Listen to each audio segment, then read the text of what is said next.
e da equipe docente da escola Giuseppe Cavallaro, da Igreja São Mateus, que, com ação, sob coordenação do diretor, o Sr. Paulo Silva Ferreira, publicou o livro Somos Todos Deficientes, só nos completamos no outro e no mundo. Então, a partir de agora, a gente vai passar a palavra para o diretor, o Sr. Paulo, para que ele faça esse relato de como esse livro, nessa obra se construiu, de que maneira, né, ela se configura como essa ação exemplar para toda a rede. Tá? Então, Sr. Paulo. Boa tarde a todos, a todas. É um prazer estar aqui hoje, né? É um espaço tão importante.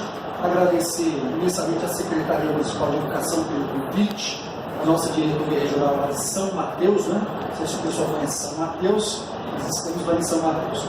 Eu sou Paulo, como ele já apresentou, né? Eu sou diretor de um EMEC, lá de São Mateus, professor José do Taborado. Uma EMEC com 14 salas por tudo, né? São meio estudos, uma até grande. E nós vimos desenvolvendo com o coletivo da unidade escolar, dos professores especialmente, esse trabalho que é fundamental, que é da escrita e também da leitura. Isso é fundamental. Então, é uma proposta de registro, não é o primeiro registro, nós já fizemos um outro registro chamado Escola Pesquisadora, uma possibilidade de formação.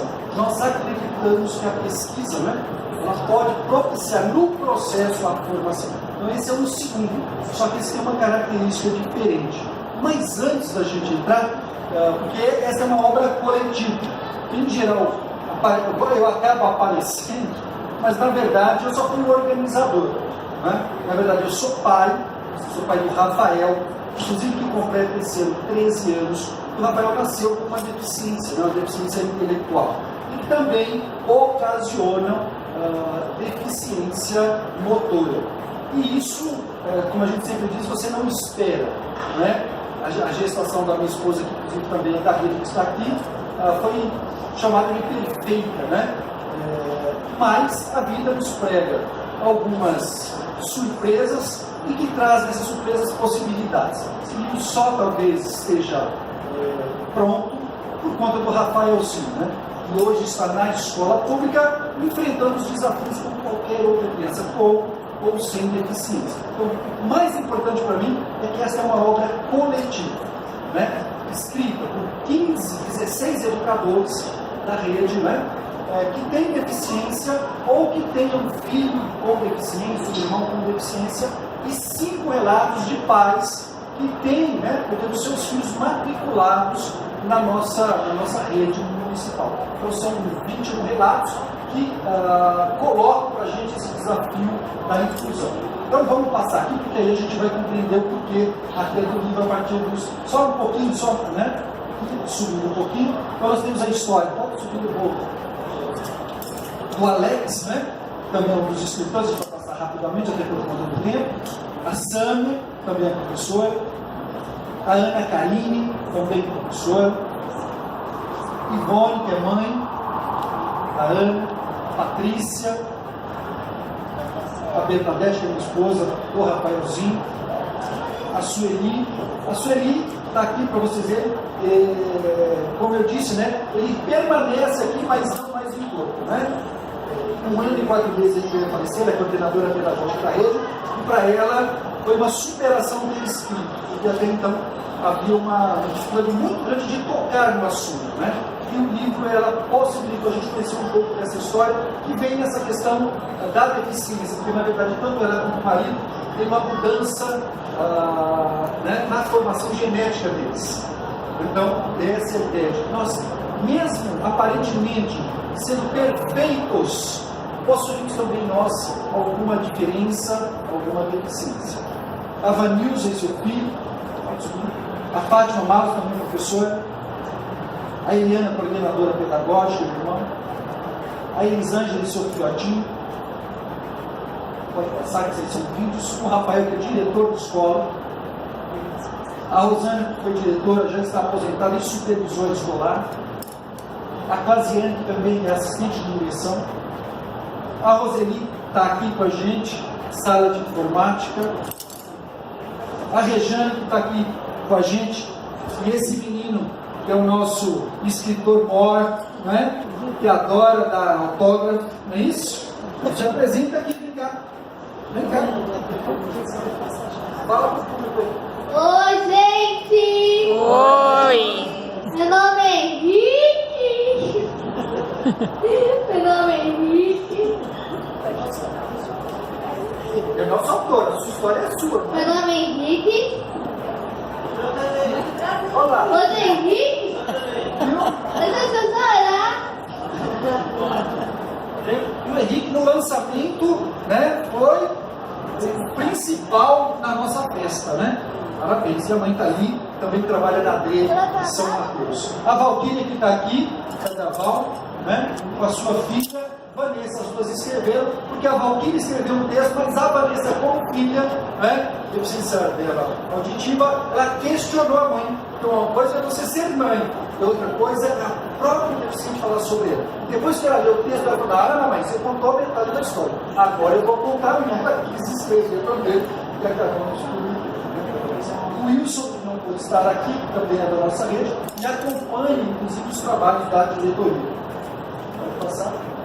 E a Meire de Fátima, que é professora de sala de recursos, né? Uma excelente profissional, faça seu registro. Pode pular. Então, a primeira condição que a gente tem que discutir, né? A inclusão é uma condição humana, ou seja, ela não é própria do deficiente, ela é uma condição humana, né? Hoje, se considerarmos, nós podemos aparentemente não ter uma deficiência, mas amanhã, né? Quantos professores não caem? Quantos professores hoje não são readaptados? Né? A deficiência é uma condição humana, então nós temos que nos preparar, e as políticas públicas, elas têm que acompanhar esse processo, né? Envelhecemos, deixamos muitas vezes a mobilidade reduzida, então como adaptar os prédios, como ter políticas que nos atendam, por exemplo, especialmente na velhice. O Brasil precisa começar a pensar dessa forma, né? Que a inclusão é uma condição humana. E eu gostaria que vocês olhassem um pouco essas fotos, tá?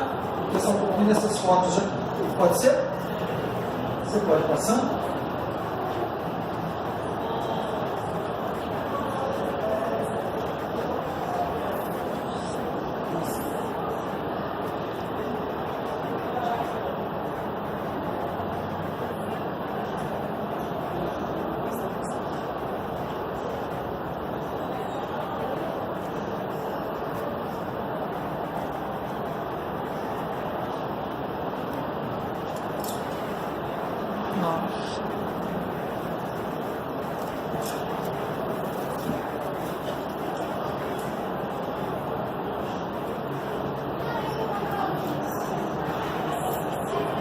Eu queria perguntar para vocês, lógico que nós não vamos debater aqui, mas essas imagens causam alguma sensação?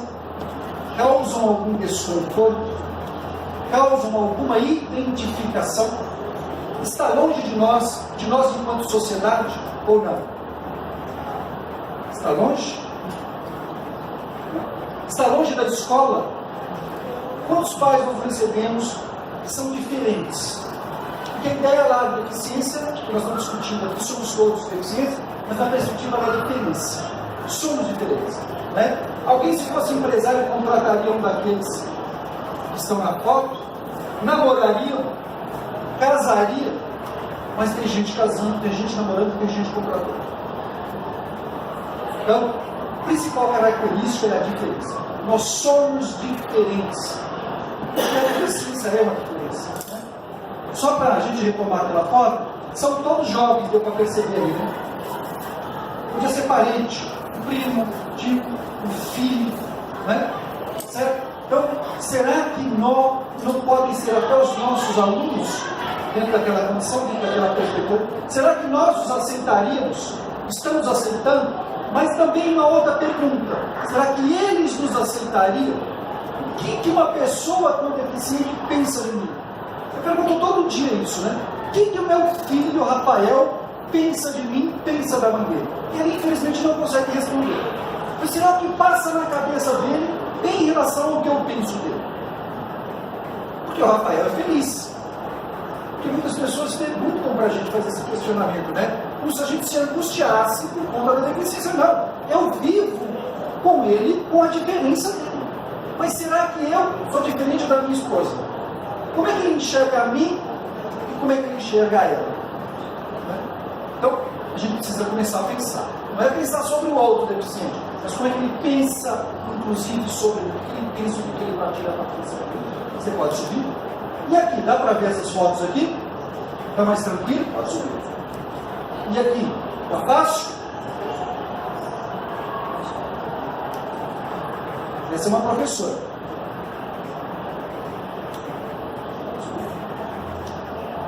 Todos eles são alunos com alguma deficiência. Essa é uma corrida de rua.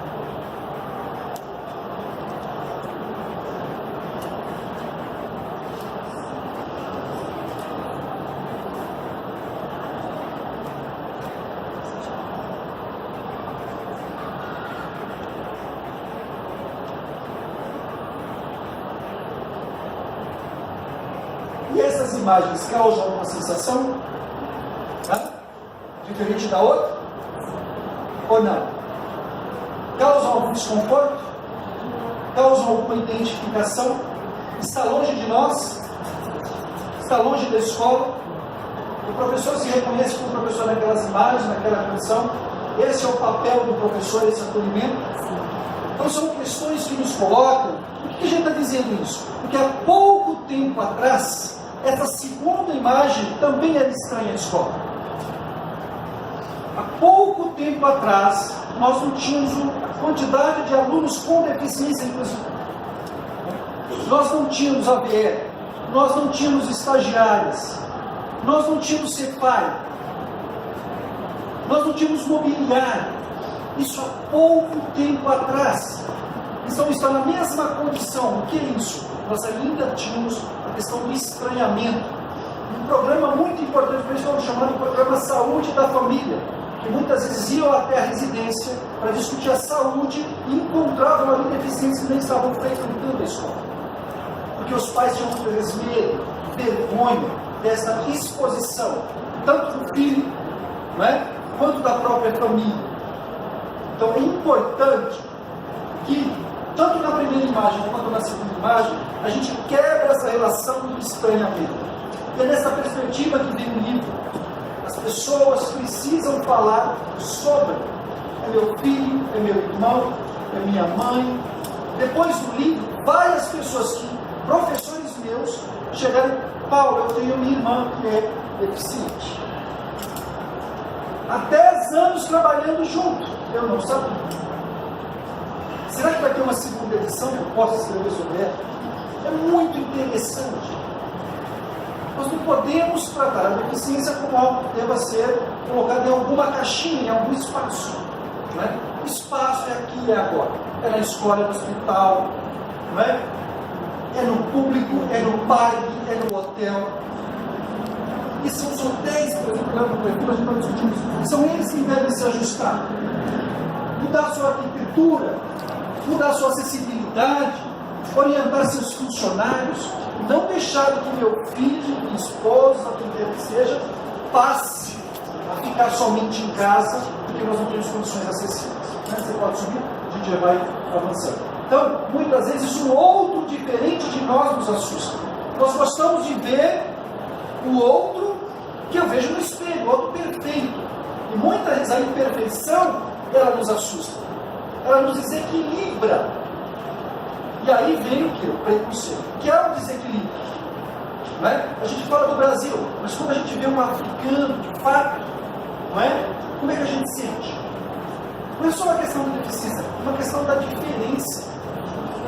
Não é? Muitas vezes a gente vai na praia, né? Agora tem os angolanos vendendo relógio, e você vê que tem gente que quando passa já guarda.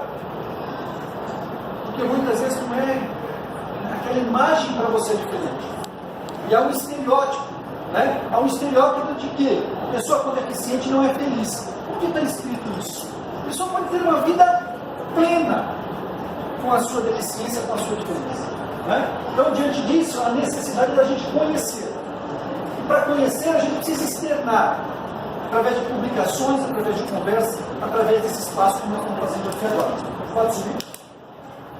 Então, na melhor das hipóteses, né, o que se pode dizer é que mesmo que exista uma realidade para além do nosso conhecimento, quando nós não conhecemos, nós não sabemos o que é, ela só poderá ser pensada quando estiver sendo minimamente entendida.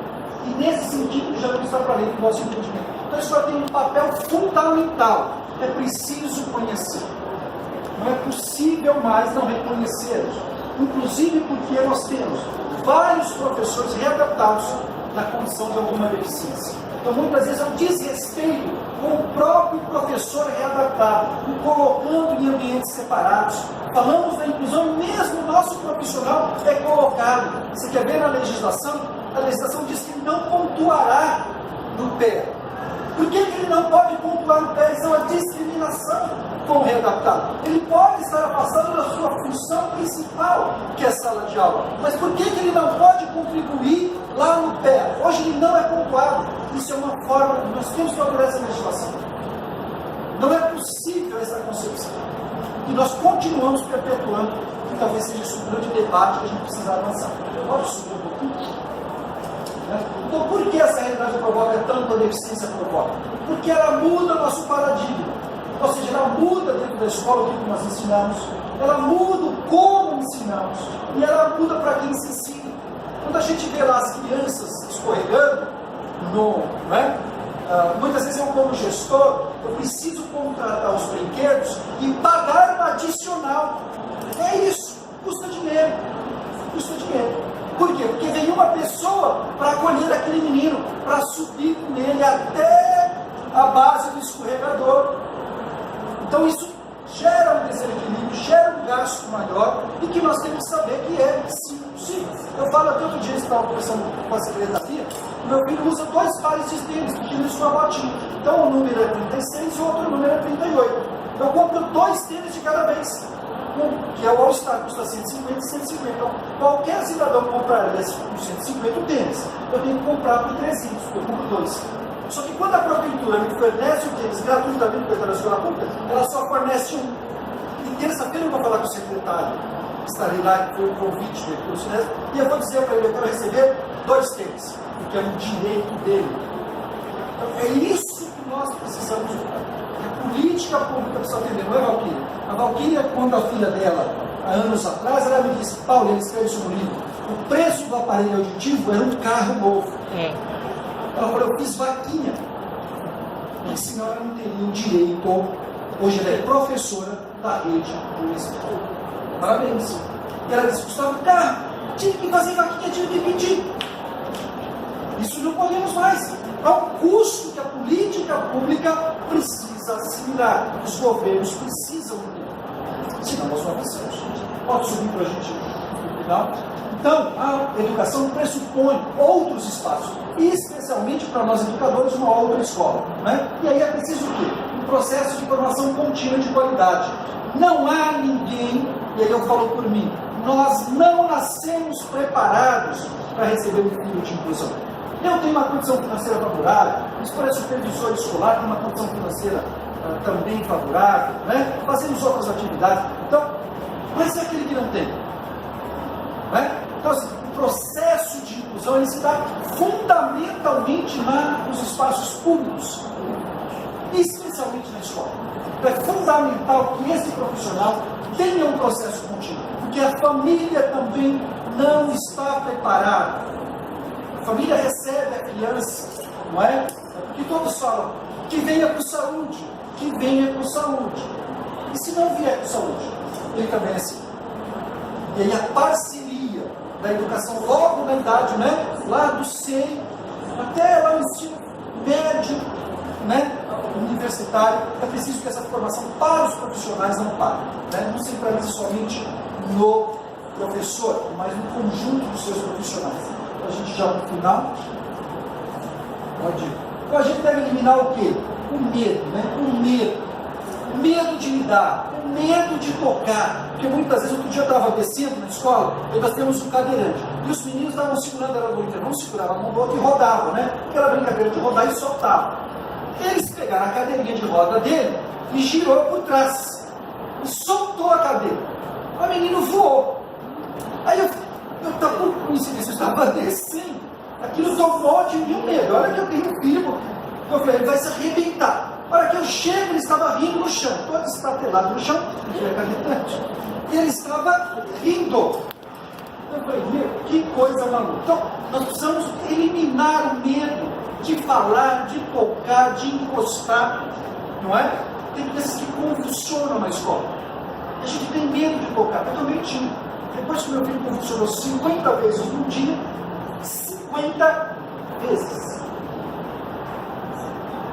O seu medo acaba. Faz parte da nossa vida. Então, nós precisamos conhecer e reconhecer esses meninos, essas meninas, no nosso caso, os nossos alunos, né? São seres humanos únicos, como qualquer um de nós, com ou sem deficiência. Somos seres únicos, temos diferenças. São essas diferenças que devem ser respeitadas, né? Em todos os sentidos, seja de gênero, seja de cor, seja de deficiência. Esse é o grande papel da educação, uma diversidade populacional que é o Brasil. Você pode subir? Então, essa é a nova realidade, essa realidade chamada inclusiva. Mas você pode subir que nós vamos fazer essas indagações, que são várias que são feitas nas escolas, que é justo o professor fazer, é justo não só o professor, mas a sociedade fazer. Que são dúvidas que vão surgindo, né? Então, direito, você não pode se calar também quando você não conhece. Tá? Pode subir? Pode subir? Pode subir. Então, o que nós estamos aqui? Nós precisamos não só os professores, mas a sociedade hoje, ela precisa ser mais o quê? Aberta ao diferente, ao contraditório, e que é o que justamente não está. Nós estamos ficando cada vez mais arredios com o outro. Nós estamos fazendo opção muitas vezes por animais. Não que não se possa amar o cachorro, não que se não possa amar o gato. Mas acontece que o ser humano, como ele é diferente, ele é contraditório. Ele fala não. Meu filho, apesar da deficiência dele, ele diz não. Agora ele deu para fazer, deu para fazer birra, deu para cuspir o remédio. Até então ele não cuspiu, mas agora está cuspindo. Então o ser humano é contraditório. Então muitas vezes, ao invés de a gente encarar isso como possibilidade, nós estamos nos afastando. Aí nós cuidamos do cachorrinho, porque o cachorrinho, você quer levar ele na praia, ele vai, você quer pôr roupa dele, você põe, não é? Isso é legal, mas o ser humano, ele diz não. E a criança com deficiente, o adolescente com deficiência, fala não. Então nós precisamos ser mais abertos, pacientes, né? A crítica, a oposição, participativo, criativo, flexível, tolerante com o colega. Quanto na escola nós estamos assistindo à questão, por exemplo, da depressão. Quantos profissionais, muitas vezes a intolerância do gestor para com este, que é um momento que muitas vezes tem temporário, né? Então nós vamos ser mais tolerantes. Nós não estamos falando só da deficiência, nós estamos falando da diferença. A humanidade precisa compreender que nós somos diferentes. E não tem como fugir disso. Vai mudar de prédio? Por que a gente está falando isso? Porque a Sâmia, que vocês vão ler o relato, fizeram reunião de condomínio para retirar o menino. Ela chegou, porque ele é autista, e ele acordava de madrugada, estava batendo os pés. Nunca a chamaram para dialogar. Fizeram uma reunião de condomínio e disse o seguinte: vocês têm que mudar daqui, ou nós vamos entrar na justiça. Qual é a tolerância? Que construção quão diferente é este? Isso, quem tiver oportunidade de ler. Vamos relatos mais fortes que nós temos lá. Não é? Isso abalou tanto que ela diz: Paulo, chegou um ponto que eu tive que internar. Hoje ele se encontra internado. Se ela tomou a decisão certa ou não, ela só diz o seguinte: eu abri mão de ser humano. Você sabe o que é isso? Não. Que sociedade é essa? Até que ponto nós vamos não reconhecer, não é, a necessidade de reconhecer que somos diferentes? Né? Isso é um professor, pesquisador, produtor de conhecimento. sem ser pesquisador, nós não avançamos, principalmente na questão pessoal. E o que é pesquisador? Pesquisador não é nada daquilo que a gente vislumbra enquanto sistematização, não é isso. Pesquisador é aquele que, ao se defrontar com uma dificuldade, ele não para na dificuldade, ele não desvia da dificuldade, ele encontra caminhos, ele aponta soluções. Então nós precisamos, educadores, gestores ou não, sermos mais pesquisadores, e procurar qual é o problema, como é que a gente sai desse problema. Será que é uma situação que arquitetonicamente a gente resolve? Será que é uma questão de relacionamento? Então está aí para que a gente, dentro do tempo que a gente já ultrapassei, mas o livro, que está aqui, somos todos deficientes. Duas coisas eu peço a quem está aqui. A primeira, quando for ler o livro, o título, leia assim, somos todos diferentes. Porque fica mais fácil. Só nos completamos do outro. Sem o outro não há humanidade. A roupa que você veste foi feita pelo outro. O sapato que você usa, o óculos, a comida, tem a mão do outro.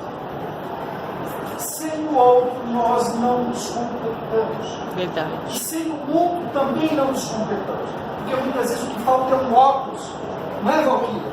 Que falta um aparelho auditivo que permitiu a filha dela hoje ser professora. Não é, Roseli? Sim, verdade. Não é, Roseli? É. Que também passou pela mesma situação, que hoje é professora de sala de informática. Desde quantos anos, foi, Roseli? No Giuseppe, acho que uns 4 anos, né? Mas na rede, desde 6 anos, né? Desde os 6 anos. Então, a gente está falando desse mundo que precisa propiciar o óculos, a cadeira de rodas, um aparelho ortopédico, que muitas vezes a escola cobra da mãe, cobra da família, que é o papel. Mas ela também tem que cobrar, principalmente os gestores, da política pública. Qual é a política pública posta para essa população? Muitas vezes a criança, nós temos um programa fantástico a partir disso, que é a questão do óculos, E isso muitas vezes é detectado aqui nas salas de leitura, que a criança quer ler, e aí os professores ali estão incomodados com o que é preciso. Então, quando a gente fala de que você se completa tanto no outro, que é o outro ser humano, mas também no mundo, esse mundo precisa ser mais acolhedor. Não é verdade? É ou não é? Por que eu digo esse garotão aqui? Eu não o conhecia. Eu fui conhecer pela história dele, que a mãe dele está ali, trabalha na nossa diretoria. E aí eu não o conhecia. Li a história, me emocionei com a história dele, está no livro. E aí ele foi no nosso lançamento. Foi ou não foi? E ele passou o quê? Autografar. Vem cá. Aí ele passou a autografar. Você já se apresentou, não foi? Você gostou de autografar? É gostoso? Você está famoso agora? E ele falou para mim no final lá, agora eu sou famoso. Então, que lindo! Eu sou famoso. Eu vou dar autógrafo para todo mundo. É isso, A mãe está ali, vai se aposentar já. Para sair nesses dias, quase 30 anos de profissão. Então, assim, para mim é muito gratificante, quanto as outras crianças que estiveram, tanto os adultos que estiveram presentes, é muito gratificante quando a gente recebe esse tipo de convite. Estamos ampliando, estamos conversando, e não podemos ter vergonha, esse é o princípio. Ele está aqui, com todas as dificuldades que ele enfrentou desde criança, é uma vitória. Então, assim, agradeço essa possibilidade. Eu queria abrir um pouquinho para os autores que estão aqui se manifestarem, e aí a gente abre para uma ou outra pergunta, tá bom? Vem cá. Vai ficar famosa. Fica famosa. Boa tarde ainda, boa noite. Eu sou tímida, não parece? Eu sei que alguém vai falar que não é, mas eu sou. O Henrique é uma história de superação. Paulo passou lá pela demanda, eu trabalho na Avenida de São Mateus, e nas passagens pela demanda, eu brinco que a demanda é a central do Brasil ali de São Mateus, né? Todo mundo passa por lá. E ele conversando sobre a inclusão, eu falando sobre a inclusão, meu olhar para a inclusão, ele falando também. E nessa, ele convidou a gente para participar do livro. Eu fui. Gente, não foi fácil. É bem emocionante, porque você tem que focar naquilo que ele fala, é uma coisa que está lá atrás, há 11 anos atrás, uma história de dor, de sofrimento, né? Ele teve uma meningite, com 2 meses de idade, depois uma encefalite viral, aquela foto ele estava coando, ele era todo sindrômico, e depois que passou tudo isso, ele saiu da UTI, ficou muito tempo na UTI, ele foi diagnosticado 7 meses depois com a síndrome do Oeste. Eu fiquei 1 ano com esse diagnóstico dele, correndo para lá e para cá, e o Henrique nesse sofrimento, e a gente também, a gente fez um tratamento, esse tratamento poderia levar ele a óbito também. É um risco que nós corremos, mas graças a Deus deu tudo certo. Ele chorou, mas eu lia e chorava. Lia e chorava. Depois do livro eu parei de chorar. Vocês acreditam? Eu parei de chorar. E eu acho que me fez muito bem. Muito bem mesmo. Então, eu tinha uma vontade louca de brigar por todos, pelas nossas crianças. O Henrique vai à escola, saiu da rede particular para a rede pública. Estou resumindo, tá? E hoje ele tem 11 anos de idade, está lendo bastante, ele adora ler, isso que está aqui na Bienal, tá? Agora eu gosto de ler a todos. O gibi, que ele gosta muito de ler gibi, escreve com bastante dificuldade na ortografia, tem dificuldades na matemática, mas está indo. Ele não parou, continua indo. Mas por quê? Porque houve um trabalho em cima dele de acreditar nele, na capacidade dele. No ritmo dele, no tempo dele. Né? Então ele encontrou no meio do caminho aí bastante profissionais que ajudaram muito. E é isso que o Paulo fala, né, Paulo? É isso que nós queremos, né? No caminho das crianças, são pessoas que acreditam nela, que possam fazer com que elas possam viver nesse mundo. Temos muito medo do futuro, não vou mentir para vocês, eu sou uma mulher segura, tenho muita segurança em relação a isso. Eu sei que ainda tem muita coisa para caminhar aí. Tenho muito medo de faltar e essa luta, esse estímulo a ele, ficar interrompido no meio do caminho. Então, quando o Paulo falou, eu gostei do título, gostei de tudo, porque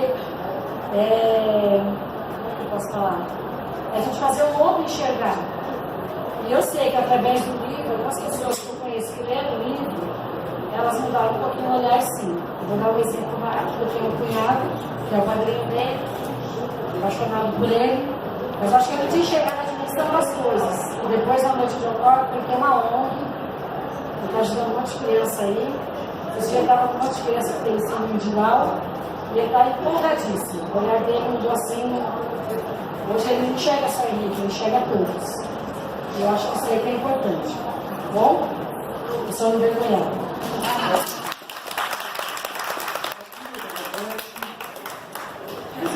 Filmando.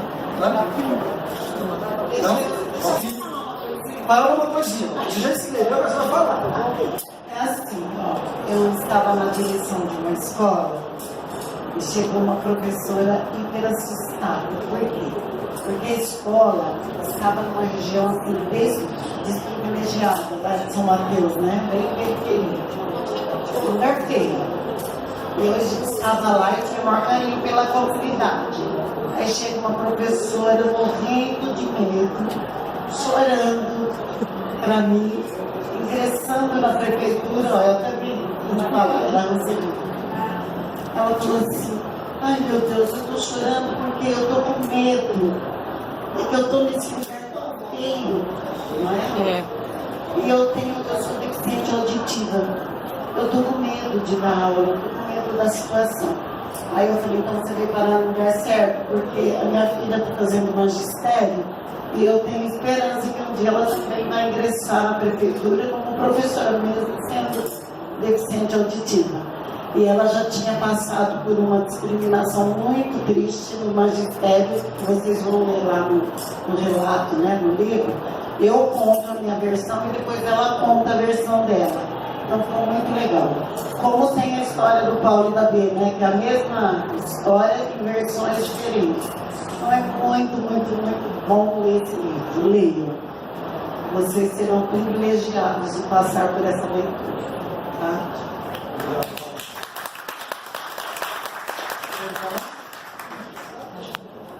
Então, só para a gente encerrar, por conta do tempo, né? Você pode subir um pouquinho?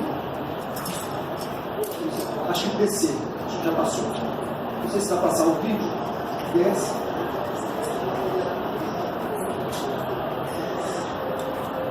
Esse aqui dá para passar? Não sei se Vídeo, clica no vídeo. Clica no preto, só. Clica em cima. Aí.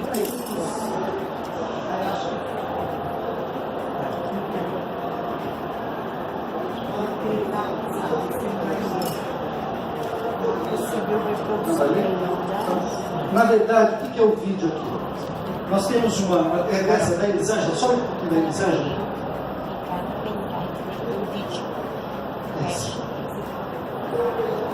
Ela tem um filhinho, né? O filho dela nasce e ela matricula na escola particular. E ele vai sendo deixado de lado. Ele não consegue acompanhar. E ela sempre foi de escola particular, escola pública, e a condição de vida da gente vai melhorando. Então, por incrível que pareça, nós educadores aqui vamos fazer uma crítica muito forte à nossa escola pública, que somos nós mesmos, os que fazem trabalho na escola pública, e muitas vezes deixamos nossos filhos na escola particular. E ela não foi diferente, ela acabou colocando o João Pedro na escola particular. E ele foi sendo deixado. Isso foi gerando para ela uma certa dificuldade de compreensão e acabou tendo um certo enfrentamento, inclusive legal, lá com a escola. Acabou conversando com uma pessoa e esse menino foi para... E a escola exigia dela, a escola particular sempre exigiu dela o laudo. Porque eles diziam, ele é autista, ele é autista, ele é autista e nós não temos o que fazer. Nós só vamos trabalhar com ele na perspectiva do laudo. E ela indo aos médicos. E os médicos não dando o laudo. E isso foi gerando esse conflito.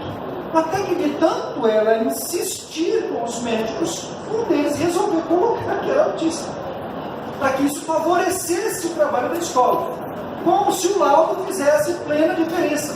Só que o laudo não fez a diferença. E o caos se instalou na relação. Ela conversando com uma pessoa, foi indicada a ir para a escola pública. Ela foi para uma EMEI do céu, Rosa da China, na nossa região. Apesar de morar longe, ela levava e trazia de carro. E esse menino desabrochou. Não é? Apesar dele não ter toda a condição do menino na idade dele, hoje ele tem 8 anos, mas ele desabrochou. E ela, no texto dela, que eu fiz esse questionamento, ela disse, eu não compreendo que nós mesmos criamos esse distanciamento do serviço público da escola pública se o meu filho se controlar. Hoje ele está bem, faz todas as atividades, né, dentro das condições e dos limites dele, só que nesse percurso, há 2 anos e meio, a mãe dela, que se alimenta bem, se alimentava bem, comia bem, foi diagnosticada com ela, esclerose lateral. E aí é o vídeo, eu gostaria de mostrar, mas não vai dar para passar, mostra justamente isso. Este menino, que era considerado autista, e que para a escola não podia aprender, ele na casa dele, com a avó dele, que hoje, eu estive lá semana passada, hoje ela só está movimentando o olho. Em 2 anos e meio, ela perdeu todos os movimentos. Eu não conhecia uma doença tão avassaladora. A pessoa não consegue movimentar absolutamente nada. Uma pessoa perfeita. É isso que nós falamos, todos somos deficientes. Ela começou a tropeçar. Então, juntou essa situação. E o que ele faz o João Pedro? eles precisavam se comunicar com a Nina, ela chama Nina a mãe dela. Além dela enfrentar essa questão com o filho, ela passa a enfrentar isso com a mãe, ela muda, vai mudar com a mãe, e o que acontece? Precisa comunicar com a mãe. Então tem uma tabelinha, e ele vai dizendo para a avó, que cor? Minha avó balança. Tem 5 cores. Na cor, primeiro, amarelo, eu me lembro, é o A, B, C, D. E ele vai formando as palavrinhas, ele com 6 anos. Ele precisa, então, ela olhava para o amarelo e dizia, ele apontava, é esse que é o primeiro A. Aí ela, vamos supor que era o A, ela fazia assim. Aí ele ia lá no A, pegava uma pranchetinha e colocava o A. Aí ia para o outro, é esse, até formar a palavra. Ou seja, ele mesmo tendo um diagnóstico antecipado de autismo, escola particular, dizendo que ele não aprendia numa situação real, e ela gravou um vídeo, que eu gostaria que o vídeo está abrindo, que é ele falando com a avó, é gravado, eu pedi para ela gravar, e ele vai montando letra por letra até formar a palavra, que a avó só movimentava a cabeça. Hoje ela não movimenta mais. Hoje ela só movimenta o olho. Está completamente sem movimentos. Né? Então, e ele aprendeu a partir disso. Ele foi obrigado a aprender. Então, quando a gente diz de uma escola pesquisadora, de um professor pesquisador, de um aluno pesquisador, é de um ser humano pesquisador. Na hora em que ele se viu, com 7 anos, precisando falar com a avó, ele não teve alternativa. Ele olhou para o que a mãe fazia e copiou. E nisso ele se alfabetizou. A escola, ela não pode desistir. Ela tem que acreditar. E à medida em que nós nos deparamos com um menino, com uma menina, com alguma diferença, com alguma deficiência, não nos cabe pegar o direito. Não é? Nós temos que avançar. Então, nosso muito obrigado. Nosso livro está à disposição, né, aqui para quem quiser, R$35. Quem não quiser, está disponível pela editora CRV, no site da CRV. Você lança lá, somos todos deficientes, né, e vai aparecer lá. É um pouquinho mais caro, porque tem uma valoração deles, e tem a taxa de entrega, obviamente, da companhia da editora. Então, eu quero novamente agradecer aos presentes, né, no dia como hoje, sexta-feira, né, agradecer a SME ao convite e agradecer também à diretoria, né, de São Mateus e aos autores que não puderam estar aqui, porque a maioria trabalha, né, porque estão no horário de trabalho, mas pela coragem, que falar do outro, mas falar do outro a partir de uma deficiência não é fácil. Você retoma, como eu fiz com meu filho, você retoma momentos muito duros, e que você, como disse, né, a Rejane, você muitas vezes tem dúvida sobre o futuro.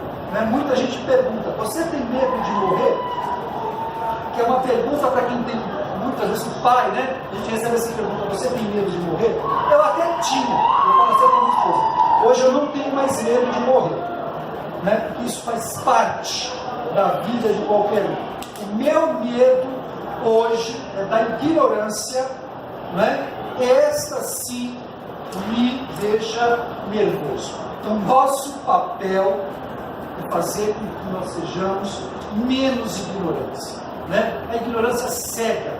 Que se eu tenho pessoas sensíveis, se eu vier a falecer, né, eu sei que o mundo será sensível com ele. Né? E vai cuidar dele como deve ser cuidado, como a política pública deve dar conta. Saúde, educação, assistência social. Então essa hoje é a minha principal preocupação. Não é de morrer porque não vai ter jeito, né? Isso nós não escolhemos, faz parte. Mas é de termos pessoas mais sensíveis, mais humanas. Então esse é o grande desafio, especialmente dos educadores. Obrigado e a gente aí se coloca à disposição se tiver alguma coisa.